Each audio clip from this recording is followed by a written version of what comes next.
Yes. Assalamu alaikum. My question is how to increase the self-esteem in children. Okay, good question. By the way, self-esteem, the way self-esteem is brought into us is that it's our environment that either determines where we have a low self-esteem or a high self-esteem. And that is why, again, I take back the example of slavery, because slavery, it was a systematic way of convincing the slave that he or she is nothing but a slave. And for this, they employed all psychological tricks to convince the person that they are absolutely no good, and the fact that they are slaves, that is their destiny, and they should be accepting of their destiny. So what did they do? Now listen to this. They would go into public humiliation, so that black people would be gathered and they will be taken all naked they will just be paraded naked in the streets. Now that's very disrespectful. But the idea is we are going to absolutely leave you with not even an iota of self-respect. So we're going to make you naked in front of every Joe and Mo. And then they would say, for a whole month, you're not supposed to take a shower. So you are now so filthy, so dirty, so unclean that you hate yourself. Not only that, but you also hate the people who are like you. Because now every black man is not taken. So you don't want to be with your own, because they're being deprived of that. Your God-given right to clean yourself. And the idea is, we're going to do this to you. In addition to it was public humiliation. We're going to call you names. We are going to call you a nigger. We're going to call you a big, huge man. It's called boy. You boy, you do this, boy. You have young kids looking into a big old man, say, boy, come here. Boy, you do this. So I'm going to use derogatory terms, and I will use them publicly in order to crush your spirit. Sometimes, as parents, and sometimes as cultures, we are guilty of this.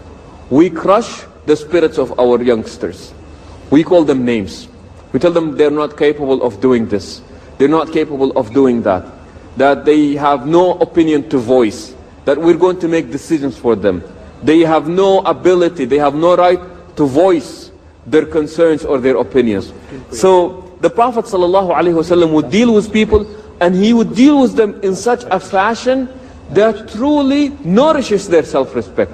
Tell you a story that Jabir ibn Abdullah, a famous companion of the Prophet ﷺ, was one time feeling very sick. He was not feeling well. So the Prophet ﷺ went to visit him. Now until here the story is it's a very ordinary story. It's okay, so somebody got sick and the Prophet is going to visit him. But what makes it an extraordinary story is this, that the Prophet ﷺ was 57 years old and Jabir ibn Abdullah was 16 years old. So what happens is that you have a 57-year-old man going to visit a 16-year-old young boy. Now why is this? The Prophet ﷺ say that is part of self-respect. Fatima would walk in, the Prophet ﷺ would get up and he would have her sit there. See, brothers and sisters, they say that children attention pay to what you do, not what you say. Children attention pay to what you do, not what you say. So they see how you treat them. They don't hear what you're saying, but they see it. They see what is going on. You know, sometimes we lie and we expect our children not to lie. Somebody made a phone call and the son picked up the phone and the father said, who is it? And the son said, it's so and so. And the father said, tell him I'm not here, I am not here. So the son doesn't know anything. He said, my father is here, but he told me to tell you that he is not here.